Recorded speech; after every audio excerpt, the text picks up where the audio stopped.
हाँ, तो आज अपने स्टार्ट करेंगे आपके चैप्टर सेकंड संघवाद, फेडरलिज्म।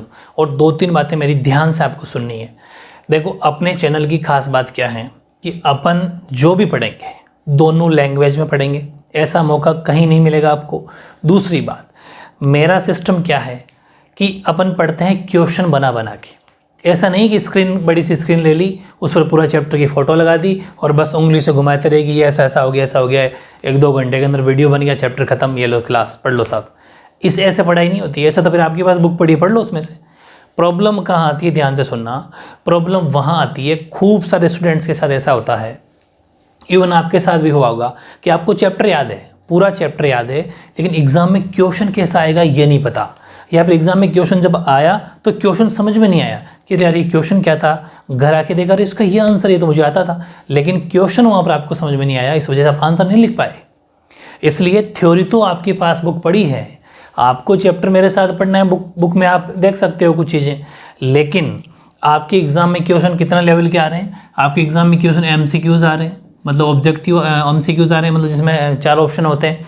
एक तो टाइप ये है, एक आपके पास में 1 लाइनर भी आ रहे हैं।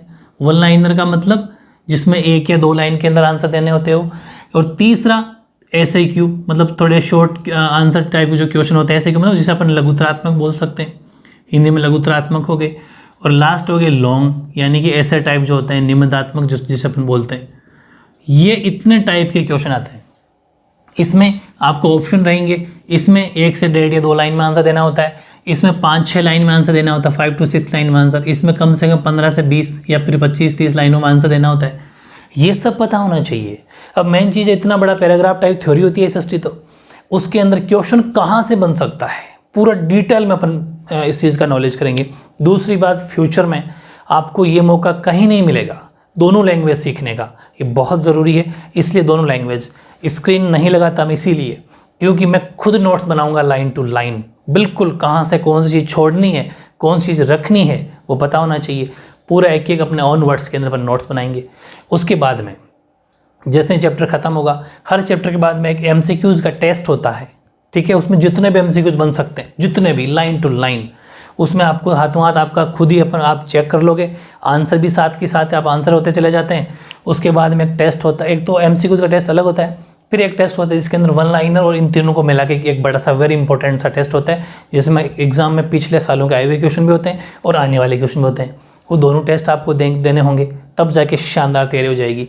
ये लिख के देता हूँ, अगर आपने मेरी जितने भी नोट्स प्रॉपर तरीके से सारे वीडियोज़ अगर देख लिए, बिल्कुल डिफरेंट अपना यूनिक तरीका रहेगा, ऐसा लेवल कहीं पर भी नहीं है, ऐसा सिस्टम अगर फॉलो कर लिया तो बहुत शानदार मार्क्स आपके आने वाले हैं। शर्त ये है कि मेरे सारे वीडियोस देखने पड़ेंगे जितने भी चैप्टर के बनते हैं, और सारी बातें मैं जो जैसा कह रहा हूँ वैसा करना पड़ेगा, ठीक है। अब बात करते हैं अपने चैप्टर की। चैप्टर का नाम है फेडरलिज्म, यानी कि संघवाद। होता क्या है संघवाद? संघवाद का मतलब है हमारा देश भारत, भारत में संघवाद है, समझ गए, भारत में संघवाद। अब आप सोचोगे क्या भारत में संघवाद, फेडरलिज्म क्या? इसका मतलब है सरकार के 2 रूप। 2 रूप का मतलब, जैसे कि हमारे देश की बात करता हूँ, इंडिया की, पूरी बात समझना, एक इमेज बनानी है, मैप बन जाना चाहिए दिमाग में, फिर अपन क्वेश्चन से स्टार्ट करेंगे। ये अपना प्यारा भारत, और भारत के अंदर एक है सेंट्रल गवर्नमेंट, पूरी बात को समझना, ठीक है। सेंट्रल गवर्नमेंट का मतलब हो गया केंद्र सरकार, इसको आप केंद्र सरकार बोल सकते हो, नेशनल गवर्नमेंट बोल सकते हो, राष्ट्रीय सरकार बोल सकते हो, वो एक ही बात है। और फिर एक होगी स्टेट गवर्नमेंट, ठीक है। स्टेट गवर्नमेंट हो गई, स्टेट गवर्नमेंट का मतलब हो गया राज्य सरकार, ठीक है, राज्य सरकार। ये भारत में सिस्टम चलता है। सेंट्रल गवर्नमेंट हमारे पूरे देश की एक सरकार हो गई। अभी 8% की बात करूं तो मोदी सरकार, बीजेपी की सरकार हमारे देश के अंदर है, पूरे देश में। फिर हमने 28 हमारे देश में राज्य हैं, 28 स्टेट्स हैं, उनमें सब में सेपरेट उनकी गवर्नमेंट बना दी कि आप सेपरेट हो, आप अपनी सरकार बना सकते हो। 28 राज्यों की अपनी अपनी सरकार होगी, सेपरेट सरकार होगी। इस तरीके से भारत का सिस्टम काम करता है। फिर हमारा जो संविधान है, कॉन्स्टिट्यूशन है, वो इन सब पर निगरानी रखता है। वो बातें मैंने बता दी। सरकार के 3 अंग है, 3 पार्ट, वो आपने पढ़ ली, व्यवस्थापिका, न्यायपालिका, कार्यपालिका, वो सब, एग्जीक्यूटिव, जुडिशरी, वो सब अपन, और लेजिस्लेचर वो पढ़ लिया। ये इतनी सारी बातें अपन को पहले जाननी है कि इसका मतलब क्या होता है। अब क्या होगा कि ये केंद्र सरकार, राज्यों में स्टेट गवर्नमेंट, और फिर एक और बात बता दूं, इसके नीचे और होती है सरकारें, जिसको अपन लोकल सरकार बोलते हैं, स्थानीय सरकार बोलते हैं।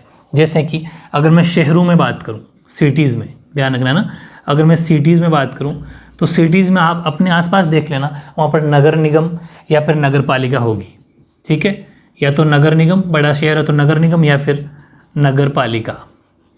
इस हिंदी इंग्लिश एक ही वर्ड होता है, नगर निगम नगर पालिका होते हैं।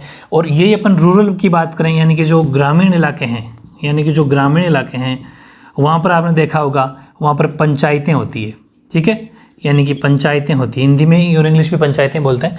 वहाँ पंचायत समिति हो गई। जैसे कि एक बिल्कुल मैं लेवल की बात करूँ, छोटे लेवल से, तो सबसे छोटा जो है गांव के अंदर होता है वार्ड पंच, वार्ड पंच के ऊपर सरपंच, सरपंच के ऊपर पंचायत समिति सदस्य, यानी कि मेंबर ऑफ पंचायत समिति, पंचायत कमेटी, पंचायत समिति सदस्य के ऊपर आ गया जैसे मान लो कि प्रधान, जिला परिषद, ये सब आगे। उसके बाद में एमएलए, एमपी, इस तरीके से सिस्टम चलता है, ठीक है। वैसे भी राज्यों में जो नगर पालिका नगर परिषद होती है, वहाँ पर क्या होता है, वहाँ पर ये होता है कि पार्षद होते हैं भाई, जैसे वार्ड हो गया, इस वार्ड का ये पार्षद है, इस वार्ड का ये पार्षद है, वो फिर ऊपर होकर अपने मेयर को चुनते हैं। एक पोस्ट होती है मेयर, ठीक है, आपने सुना होगा सिटीज़ के अंदर मेयर, इस मेयर को चुनते हैं। जैसे कि सिटी के अंदर प्रधान होता है, सॉरी गाँव में प्रधान होता है, वैसे यहाँ मेयर हो जाता है, इसको चुन लिया जाता है। इस तरीके से सरकारें चलती है। सिस्टम समझ में आ गया। फिर होता है MLA, member of legislative assembly, एक तहसील पर, लगभग एक तहसील पर एक एमएलए हो जाता है, यानी कि विधानसभा का सदस्य, मेंबर ऑफ लेजिस्लेटिव असेंबली, जो हमारी विधानसभा के अंदर बैठता है स्टेट में। एक होता है एमपी, मेंबर ऑफ पार्लियामेंट, वो सांसद होता है, वो हमारे पार्लियामेंट में बैठते हैं, लोकसभा राज्यसभा के अंदर बैठते हैं। इस तरीके से सिस्टम चलता है। फिर सरकारें क्या करती है, खूब सारे इशू ऐसे हैं, ठीक है, जैसे कि 3 लिस्ट के अंदर सरकार काम करती है। जो हमारी जो विधायी शक्तियां हैं, जो लेजिस्लेटिव पावर्स है, उसके 3 डिवाइडेशन है। एक तो यूनियन लिस्ट, यानी कि संघ सूची, हालांकि मैं आगे बात करूंगा लेकिन पहले समझा दूं। दूसरी होगी राज्य सूची, यानी कि स्टेट लिस्ट, ठीक। और तीसरी होगी कंकर्ण लिस्ट का मतलब होगी समवर्ती सूची। ये 3 सूचियां हमारे देश के अंदर काम करती है, 3 लिस्ट काम करती है। नाम में पता चल, यूनियन लिस्ट, इसके अंदर यूनियन मैंने पूरे केंद्र के, सेंटर के मामले आते हैं, देश के मामले आते हैं, हमारे पड़ोसी देशों के मामले आते हैं, राज्य में सिर्फ स्टेट के मामले आते हैं। आगे बात करूंगा। समवर्ती में दोनों को मिला के आते हैं, जिसमें दोनों कानून बना सकती है। इस पर सिर्फ यही बनाएगी, सेंट्रल गवर्नमेंट बनाएगी इस पर कानून, या लॉ मेकिंग काम करेगी। यहाँ पर लॉ मेकिंग काम सिर्फ स्टेट गवर्नमेंट करेगी, राज्य सरकार करेगी। ये भी अपन पढ़ने वाले हैं। ये चीज़ें आपको ये चार्ट दिमाग में आ जाना चाहिए कि संघवाद का मतलब क्या होता है। अब ये तो मैंने भारत का एग्जाम्पल लिया। यूएसए की मैं अगर बात करूं तो वहाँ पर क्या है, यूएसए एक देश नहीं, उसमें 3-4 बड़े देश मिलके वहाँ पर सरकार बनाते हैं। अभी आगे एग्जाम्पल और लूँगा। तो वो वहाँ पर कौन सी सरकार होगी, मतलब फेडरल गवर्नमेंट के भी 2 तरीके हैं। एक तो जो ये भारत में चलता है वो, एक जो यूएसए में चलता है। वहाँ पर क्या है कि वहाँ पर 3-4 बड़े देश, जैसा कि कनाडा हो गया, यूएसए हो गया, संयुक्त राज्य अमेरिका, सब मिलके एक सरकार बनाते हैं। लेकिन भारत के अंदर, भारत में एक सेंट्रल गवर्नमेंट होती है और फिर नीचे राज्यों के अंदर एक सरकार होती है।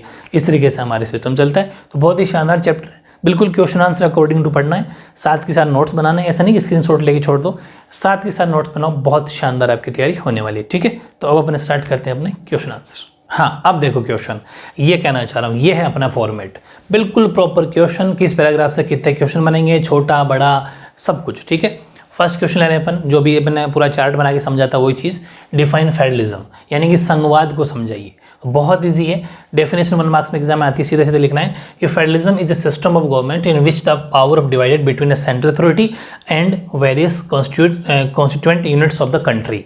यानी कि हमारी केंद्र सरकार होती है और फिर उसके नीचे सरकारों की अलग अलग यूनिट होती है, जैसे राज्य सरकार हो गई, और राज्य सरकार के अंदर भी, स्टेट गवर्नमेंट के अंदर भी कौन सी आ जाएगी, जैसे कि मैंने आपको कहा था कि सिटीज़ के अंदर जो हो जाएगी नगर निगम में नगर पालिका हो जाएगी, और ग्रामीण क्षेत्र के अंदर पंचायत समितियाँ हो जाएगी, पंचायत हो जाएगी, सरपंच, वार्ड पंच, उस तरीके से बन जाते हैं।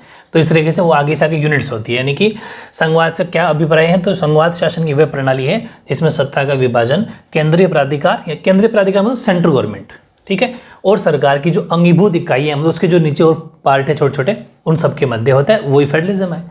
ये हो गया आपका 1 मार्क के लिए। अब वेरी इंपॉर्टेंट क्वेश्चन है कि संघीय व्यवस्था के अंदर 2 स्तरों वाली सरकार होती है, लेकिन वो कौन सी होती है उसको एक्सप्लेन करो। ये भी एग्जाम में बहुत बार रिपीट क्वेश्चन हुआ है बोर्ड के एग्जाम में।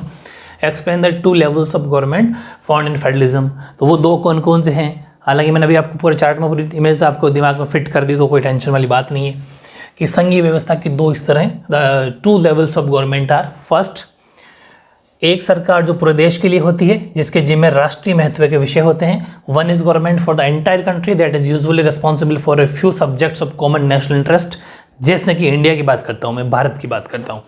हमारे भारत के अंदर एक सेंट्रल गवर्नमेंट है, यानी कि केंद्र सरकार है। ऐसा मान लो एट प्रेजेंट अभी जैसे मोदी सरकार है, बीजेपी गवर्नमेंट है, मोदी सरकार है, वो हमारे देश की सेंट्रल गवर्नमेंट हो गई, केंद्र सरकार हो गई।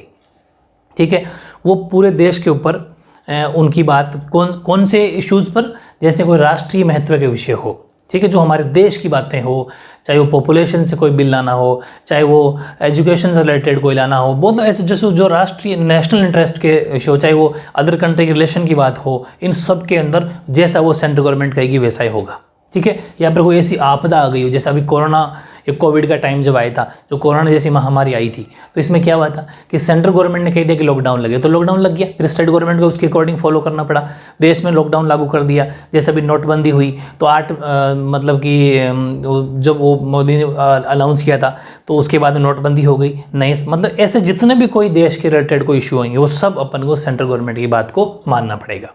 एक चीज़ तो ये हुई, एक तो सरकार होती है वो, फिर सेकंड होती है जो स्टेट लेवल पे होती है। ठीक है, स्टेट से नीचे फिर वो लोकल सरकारें हो जाती है, वो सब, यानी कि दूसरी राज्य या प्रांतों की सरकारें होती है, जो इस तरीके से जो शासन के दैनिक कामकाज को देखती है। ठीक है, दैनिक कामकाज का मतलब पर डे।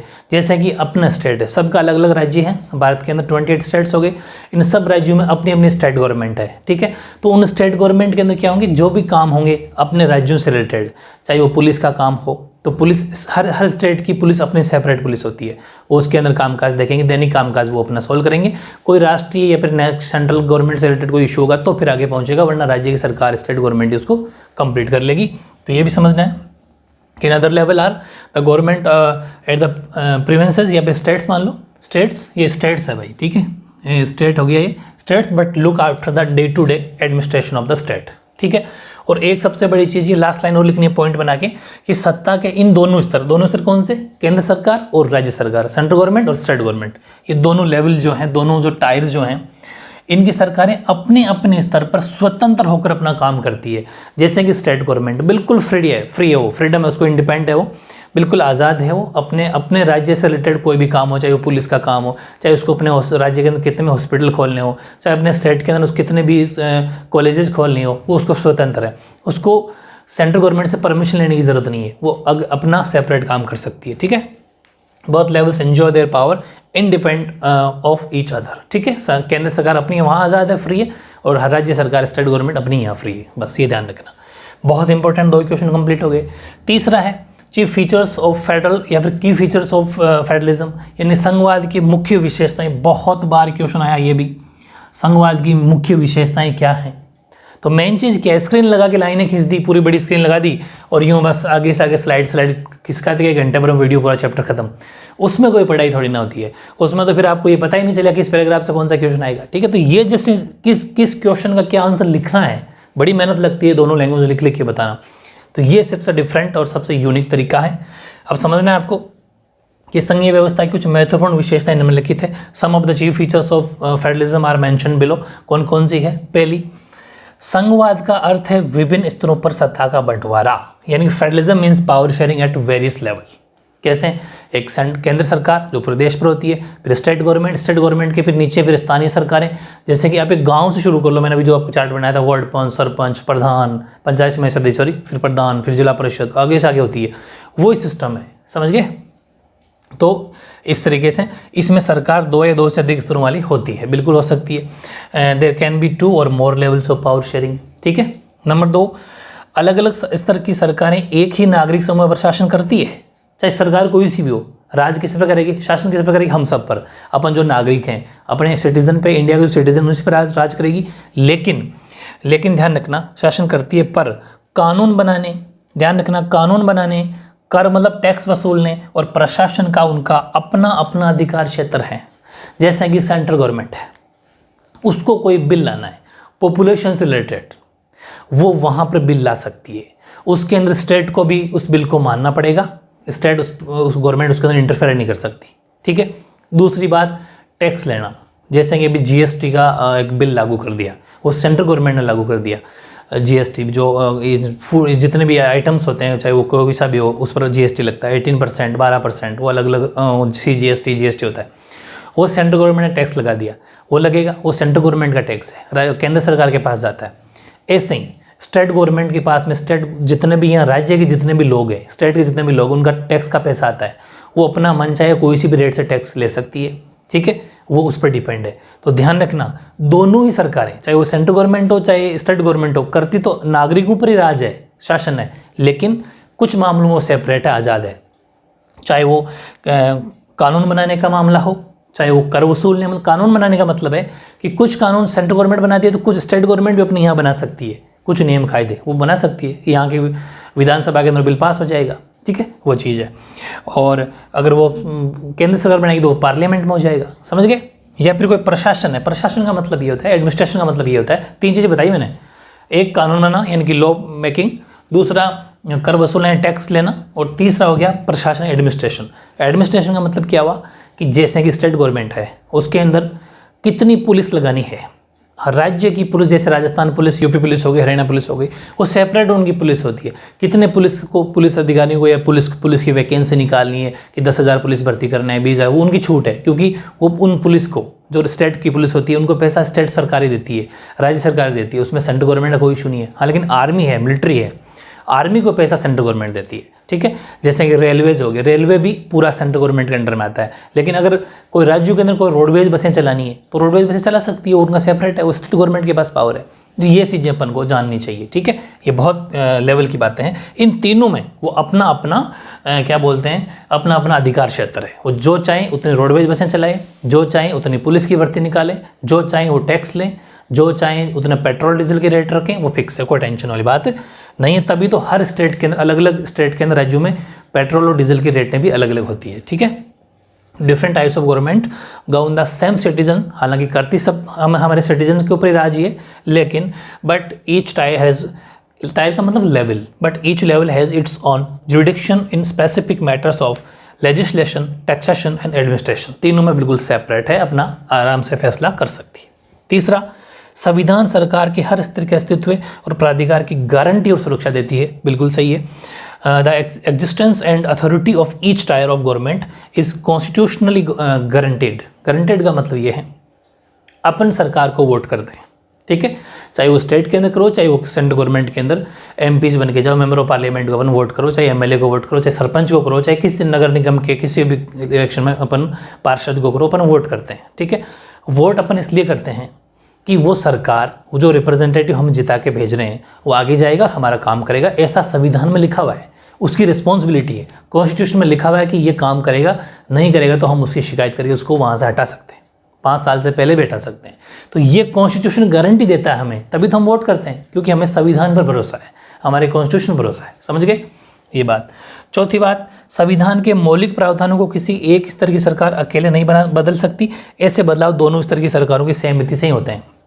बताता हूँ, फंडामेंटल कोई भी प्रोविजंस होंगे ना, उनको फंडामेंटल राइट्स जो भी होंगे, हमारे जो मौलिक अधिकार जो भी होंगे, ठीक है, चाहे वो शिक्षा का अधिकार, कोई सा भी अधिकार ऐसा, उसके अंदर केंद्र सरकार और राज्य सरकार दोनों सरकारें मिलके काम करेगी, दोनों सरकारों में की सहमति से ही कोई बिल पास होगा, कोई कानून बनेगा।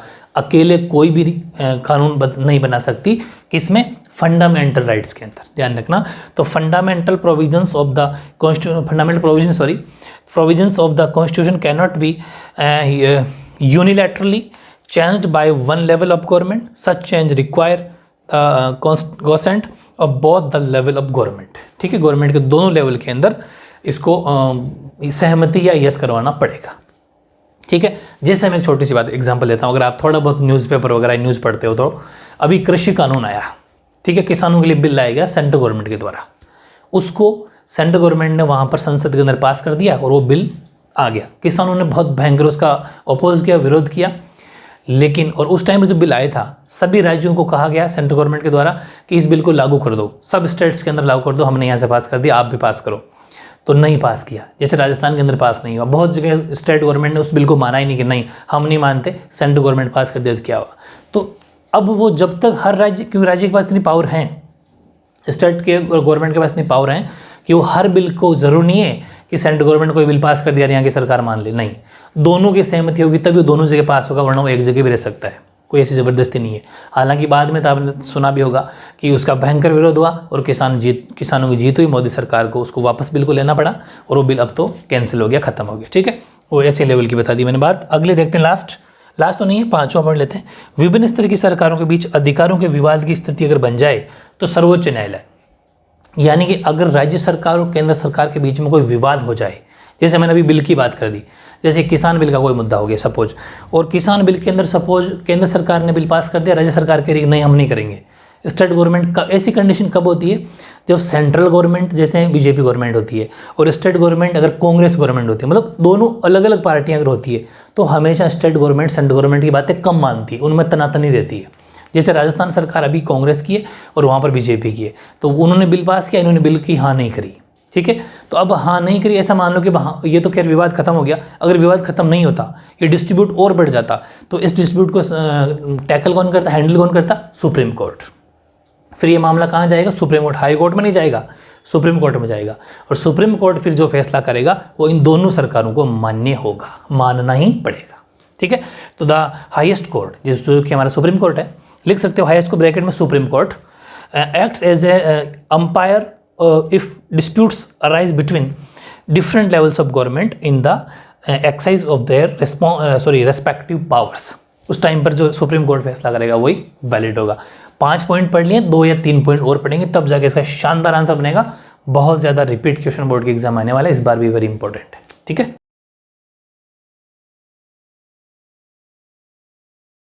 हाँ, तो नेक्स्ट छठा पॉइंट देखो, वो है कि source of revenue for each level of government are clearly specified to ensure its financial autonomy. इसका मतलब ये होता है कि जो दोनों सरकारें हैं, चाहे वो सेंट्रल गवर्नमेंट हो चाहे स्टेट गवर्नमेंट हो, केंद्र सरकार हो राज्य सरकार हो, वो टैक्स रेवेन्यू जो होता है ना, वो दोनों को अलग अलग सोर्स है, दोनों के पास। सोर्स का मतलब स्रोत है। जैसे कि ट्रेनें हैं, रेलवे जितना भी होता है वो सेंट्रल गवर्नमेंट के अंडर में आता है। मतलब ट्रेन का जितना भी पैसा आएगा, जितना भी अपन ट्रेन को पैसा देंगे ना, टिकट का मान लो, कोई सा भी ट्रेन का पैसा आएगा, वो कंप्लीट सेंट्रल गवर्नमेंट रखेगी।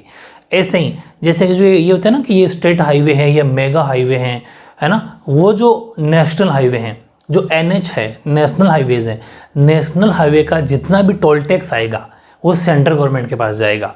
और जो स्टेट हाईवे होते हैं ना, राज्य जो हमारी सड़कें होती है, वो उसका पैसा राज्य सरकार के पास आएगा, उसके टोल टैक्स का पैसा।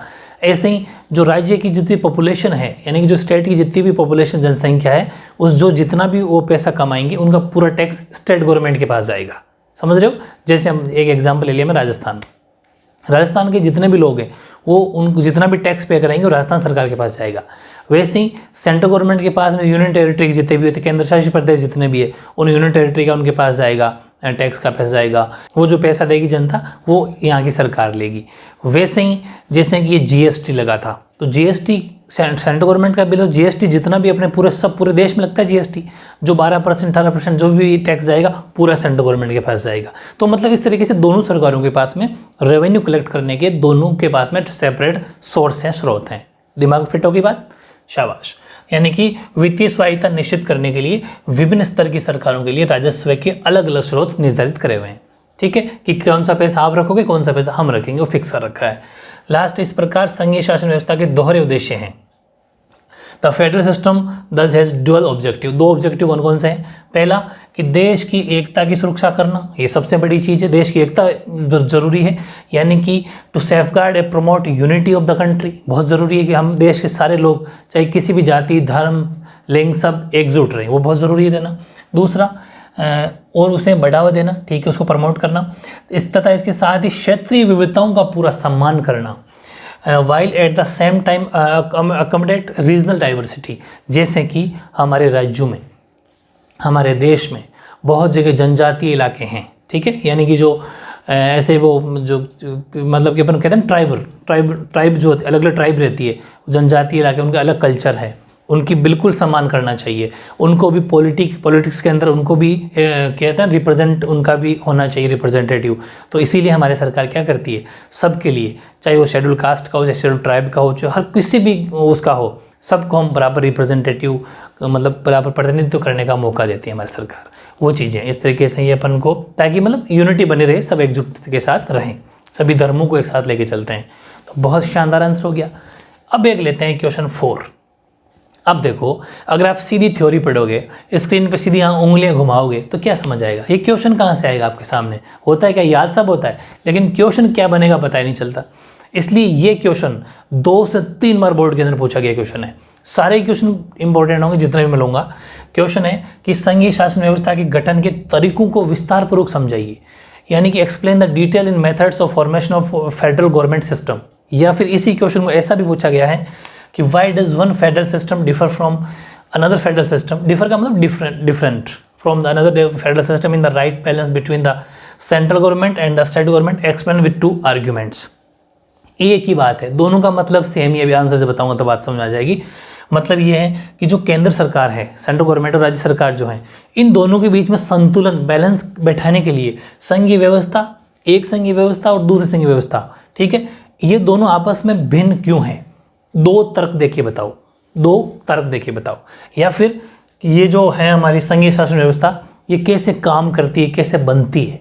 तो ध्यान रखना, मैं बिना पढ़े एग्जाम्पल थोड़ा दिमाग में आपको इमेज बना दूं कि 2 तरीके से फेडरल गवर्नमेंट बनती है, यानी कि संघीय सरकार बनती है हमारे, ऐसा मान लो संसार में।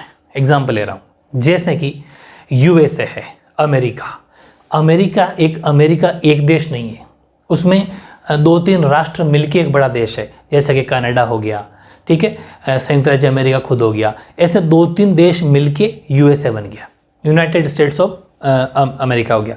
तो वो यूएसए बन गया, 2-3 राष्ट्र, बड़े बड़े देश मिलके, और उनमें क्या होगा, एक सरकार हो जाएगी। जैसे उन 2-3 का एक राष्ट्रपति हो जाएगा, प्रेसिडेंट हो जाएगा, वो उन पर कंट्रोल करेगा, ठीक है। वो तो हो गया यूएसए के एग्जाम्पल, समझ जाना आप। वो तो हो गया एक तरीका जिसमें बहुत सारे बड़े बड़े देश मिलके एक बड़ी यूनिट बनाते हैं, एक सरकार बनाते हैं और वो अपना काम करते हैं। एक है सेकंड मेथड है जो हमारे इंडिया के अंदर अप्लाई होता है। क्या कि एक बड़ा देश खुद भारत, और फिर वो कंट्रोल करने के लिए स्टेट बना देगा, 28 स्टेट बना दिया, 28 राज्यों का निर्माण कर दिया। सेंट्रल गवर्नमेंट उन पर सब पर निगरानी करेगी, ध्यान रखेगी, और 28 राज्य मिलकर काम करेंगे। समझ में आ गई, 28 राज्यों की सबकी अलग अलग सरकार हो गई। यूएसए में ऐसा नहीं है, वो यूएसए में 2-3 देश है, 3-4 देश हो गए, 5 देश हो गए, 6 देश हो गए, वो देश मिलके एक राष्ट्र बना लिया यूएसए, और यूएसए जैसे एक सरकार हो गई, वहाँ का प्रेसिडेंट हो गया, वो वहाँ से पूरे उन 5-6 देशों पर कंट्रोल करेंगे, बड़ी यूनिट हो गई। ये 2 तरीके हैं, दिमाग में फिट हो गई। दोनों एग्जाम्पल याद कर लेना, अभी पूरा समझाऊँ तो और समझ में आ जाएगा। आंसर ये है कि संघीय शासन व्यवस्थाएं आमतौर पर 2 तरीकों से बनती है, यानी कि there are 2 kinds of routes through which federation have been formed. First है 2 या अधिक, या तो 2 या 2 से अधिक स्वतंत्र राष्ट्र। स्वतंत्र होने जैसे नहीं किसी के गुलाम हो, स्वतंत्र होना चाहिए, आज़ाद होनी चाहिए। स्वतंत्र राष्ट्रों को साथ लाकर एक बड़ी इकाई गठित की जाती है, ठीक है। और होगा क्या, इसमें दोनों स्वतंत्र राष्ट्र अपनी संप्रभुता को साथ में रखते हैं।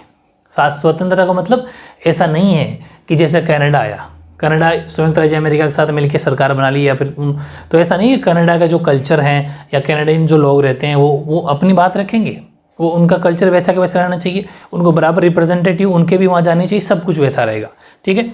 मतलब इसमें दोनों स्वतंत्र अपनी संप्रभुता को बनाए रखते हैं और अपनी अलग अलग पहचान को भी बनाए रखते हैं, कि हम यहाँ लैंग्वेज बोलेंगे तो छूट है वो बोल सकते हैं, ठीक है। वैसे यानी कि first route involves independent stand coming together on their own to form a bigger unit, एक बड़ी यूनिट बना लेते हैं। So that by pooling sovereignty and retaining identify they can increase their security, ठीक है। लाइक यूएसए, स्विट्जरलैंड और Australia, 3 देश ऐसे हैं जो एक देश नहीं बहुत सारे मिलके बनाते हैं। अमेरिका, स्विट्जरलैंड और ऑस्ट्रेलिया, इनमें छोटे छोटे देश मिलके एक अपनी पूरी बड़ी यूनिट बना ली, वो इसके एग्जाम्पल हो गए। सेकंड लेते हैं अपने इंडिया का। The second route is where a large country decides to divide its power between the constituent states मतलब राज्यों में, एंड द नेशनल गवर्नमेंट, एक हमारी नेशनल गवर्नमेंट का मतलब केंद्र सरकार, लाइक इंडिया, स्पेन और बेल्जियम, 3 एग्जाम्पल उसके डाल दो। यानी कि बड़े देश द्वारा अपनी आंतरिक विविधता को ध्यान में रखते हुए, क्या वर्ड लिखा हुआ है, आंतरिक विविधता। अब जैसे हमारे देश के अंदर मैं एक बात करूं वेस्ट बंगाल की, पश्चिमी बंगाल की, वहाँ पर जो बंगाली लोग ज़्यादा है और बांग्ला भाषा बोली जाती है, इसलिए वहाँ पर एक वेस्ट बंगाल राज्य बना दिया। तो हमने हमारे देश में भाषाओं के आधार पर भी देश राज्य बनाए हैं, स्टेट बनाए हैं। कल्चर के हिसाब से भी स्टेट बनाए हैं, तब जाके 28 स्टेट बने। मतलब हम क्या करते हैं, जो आंतरिक विविधता होती है, मतलब हमारे अंदर अलग अलग रीजनल कुछ डाइवर्सिटी है, अलग अलग लोग अलग अलग तरह की भाषाएं बोलते हैं, अलग अलग पहनावा है, अलग अलग कल्चर है, उस अकॉर्डिंग वो इकट्ठे हो जाते हैं, वो कहते हैं हमारे एक अलग स्टेट होना चाहिए, तो हम उसको अलग स्टेट बना देते हैं। और ठीक है, कोई दिक्कत नहीं, उनका उस हिसाब से उनका डेवलपमेंट हो जाएगा, कोई टेंशन वाली बात नहीं है। तो आंतरिक विविधता को ध्यान में रखते हुए राज्यों का हम गठन करते हैं, ठीक है। और फिर राज्य और राष्ट्रीय सरकार, यानी कि राज्य और केंद्र सरकार, समझ रहे हो, राज्य मतलब राज्य सरकार और राज्य सरकार मतलब केंद्र सरकार, सेंट्रल गवर्नमेंट, उनके बीच में सत्ता का बंटवारा कर देते हैं कि ये काम आप देखोगे, ये काम हम देखेंगे। जैसे कि भारत हो गया, बेल्जियम हो गया, स्पेन हो गया। शानदार आंसर बन गया ना। तो वेरी इंपॉर्टेंट है, दिमाग में फिट कर लेना इस क्वेश्चन को। नेक्स्ट लेते हैं 5वां, वो है कि भारतीय संविधान में केंद्र और राज्य सरकारों के मध्य विधायी अधिकारों को कितने भागों में बांटा गया है, विवरण दीजिए। In how many parts are the legislative powers divided between the central and state governments in the Indian constitution. Explain करना, समझाना। तो मैं आपको फिर बता दूं, हमारी सरकार के अंदर, हमारे देश के अंदर, हमारे भारत के संविधान के अंदर हमने जो हमारी लेजिस्लेटिव पावर है, जो विधायी शक्ति है, उसको 3 पार्टों में डिवाइड किया है, 3 लिस्ट बनाई है अपन ने। सेंट्रल लिस्ट, सेंट्रल लिस्ट का मतलब, या फिर यूनियन लिस्ट बोल दो उसको, यूनियन लिस्ट यानी कि संघ सूची। दूसरी राज्य सूची यानी कि स्टेट लिस्ट। तीसरी समवर्ती सूची यानी कंकर्ण लिस्ट।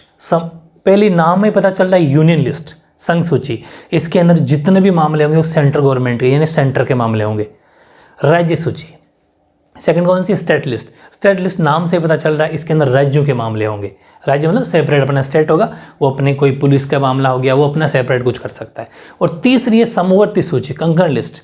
ये जो कंकर्ण लिस्ट है या फिर समवर्ती सूची है, इसमें क्या होगा कि अगर उन दोनों लिस्ट में, उन दोनों सूचियों में, चाहे वो संघ सूची हो चाहे वो राज्य सूची हो, अगर उनमें कोई डिस्प्यूट हो गया, कोई विवाद हो गया, तो उसका फैसला करने के लिए कंकर्ण लिस्ट होगी यानी समवर्ती सूची होगी, और वो उन पर दोनों पर कंट्रोल करेगी।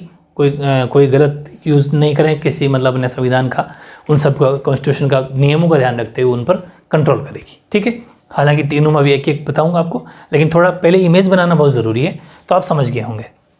The Indian constitution provide 3-fold distribution of legislative powers between the union government and the state government. पहली यूनियन लिस्ट, यानी कि भारतीय संविधान केंद्र और राज्य सरकारों के मध्य विधायी शक्ति को 3 भागों में बांटा गया है। पहली संघ सूची, संघ सूची में राष्ट्रीय महत्व के विषयों को रखा गया है, जो नेशनल इंटरेस्ट के जितने भी विषय होंगे।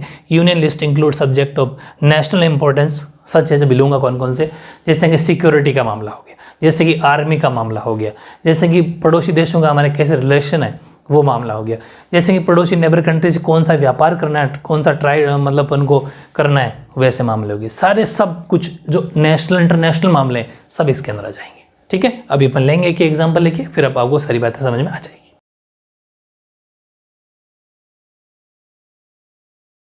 हाँ, अब नेक्स्ट पॉइंट देखो, वो है, अच्छा मैंने जो एग्जाम्पल है, such as defence of the country, foreign affairs, banking, communication and currency. ये सारी बातें किस में आती है, यूनियन लिस्ट के अंदर आती है।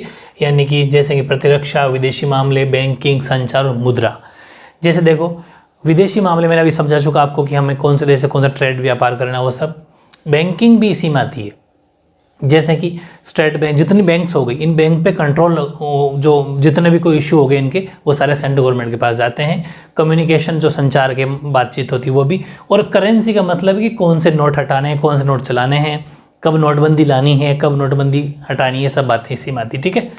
और यूनियन लिस्ट में आ जाती है। और लास्ट लाइन हर उसमें लिखा रहा हूँ मैं, अलग से पॉइंट बना के, वो जरूर लिखना है कि संघ सूची में वर्णित विषयों के बारे में कानून बनाने का अधिकार सिर्फ केंद्र सरकार को है। वेरी इंपॉर्टेंट बात है, union government alone can make laws relating to the subject mention in the union list, ठीक है। सिर्फ वही सरकार ही कानून बनाएगी, ये ध्यान रखना है। नेक्स्ट है राज्य सूची। राज्य सूची में कौन कौन आ जाते हैं, पुलिस, व्यापार, राज्य के अंदर का, ठीक है ना, वाणिज्य, कृषि, सिंचाई जैसे प्रांतीय मतलब अपने राज्य के, और स्थानीय मतलब लोकल, चाहे वो गांव हो गए चाहे शहर हो गए, वो उस महत्व के विशेष में आ जाते हैं। राज्य सूची में वर्णित विषयों के बारे में सिर्फ राज्य सरकार, इसमें तो थी केंद्र सरकार, ध्यान रखना, इसमें सिर्फ राज्य सरकार कानून बनाएगी, स्टेट गवर्नमेंट कानून बनाएगी, ठीक है। यानी कि state list contains subject of state and local importance such as police, trade, commerce, agriculture and irrigation. The state government lone can make laws relating the subject mention in the state list. ये ध्यान रखना, ठीक है। Only for state government इसके अंदर कानून बनाएगी, जबकि उसके अंदर यूनियन गवर्नमेंट बोल दो चाहे सेंट्रल गवर्नमेंट बोल दो, बात एक ही। तीसरी समवर्ती सूची, concurrent list. It include subject of common interest to both union government as well as state government. दोनों का इंटरेस्ट लिया जाता है। मैंने कहा था ना कि जैसे दोनों के बीच में कोई मतभेद हो गए, कोई डिस्प्यूट हो गया, तो भी यही सुलझ जाएगी। दोनों की बात सहमति करके कोई चीज़ रखी जाएगी, वो भी इसी में आता है। सच एज एजुकेशन हो गया कि कोई एजुकेशन में कोई बिल लाना हो तो दोनों की सहमति ज़रूरी है, क्योंकि एजुकेशन का मतलब शिक्षा, शिक्षा का मतलब कोई स्कूल खोलेंगे या कॉलेज खोलेंगे तो कहाँ खोलेंगे, किसी राज्य में तो खोलेंगे, तो राज्य से परमिशन लेनी पड़ेगी, स्टेट से परमिशन लेनी पड़ेगी, ठीक है, वो सब। या फिर स्टेट से पूछना पड़ेगा कि आपके वहाँ पर किसकी कमी है, वहाँ पर महिला महाविद्यालय खुला जाए, मतलब कि गर्ल्स कॉलेज खोली जाए नहीं खोली जाए, बताओ सेंट्रल स्कूलें खोली जाए नहीं खोली जाए, आर्मी की मिलिट्री स्कूलें खोली जाए नहीं खोली जाए, वो पूछ रहे आपकी किसकी कमी है, समझ गए वो चीज़। Such education, forest, trade unions, marriage, adoption and succession, ये सारे इसमें आ जाते हैं। यानी जितने भी ये मामले हैं, यानी कि इसमें समवर्ती सूची में शिक्षा, वन, मजदूर संघ, विवाह, गोद लेना, उत्तराधिकार। उत्तराधिकार का मतलब समझो, सक्सेशन का मतलब जैसे कि एक राजा होता है या फिर एक आदमी होता है उसका बेटा, तो जैसे अगर वो इंसान बेटा उसका उत्तराधिकारी हो गया, जैसे कि पापा, ऐसा मतलब दादाजी के उत्तराधिकारी कौन, सक्सेशन कौन, पिताजी के, फिर उसका उनका बेटा, ऐसे आगे से आगे वो चलता रहता है, ठीक है, उसे बोलते हैं उत्तराधिकारी। तो उत्तराधिकार जैसे जितने भी विषय, जैसे कोई होता है ना संपत्ति पे, अपनी प्रॉपर्टी पे हक जमाते हैं, पिताजी से हक मांगते हैं, या फिर भाइयों में कोई विवाद हो जाए, ये सारे विषय इसी में आ जाते हैं, जो केंद्र के साथ राज्य सरकारों की साझी दिलचस्पी यानी कि दोनों की सहमति के अंदर आते हैं। इन विषयों पर कानून बनाने का अधिकार राज्य सरकार और केंद्र सरकार दोनों का है, ठीक है। अगर कोई स्टेट का इश्यू है तो स्टेट सरकार उसमें बनाएगी, और सेंट्रल का तो सेंटर बनाएगी, दोनों मिलकर इसमें कानून बना सकते हैं, या फिर दोनों अलग अलग भी बना सकते हैं, ठीक है। तो वीडियो ज़्यादा बड़ा ना बने, क्योंकि मैं चाहता हूँ इंटरेस्ट बना रहना चाहिए। आज के लिए अपन इतना ही पढ़ेंगे, बाकी बातें पढ़ेंगे मैं नेक्स्ट वीडियो में, ठीक है, ओके।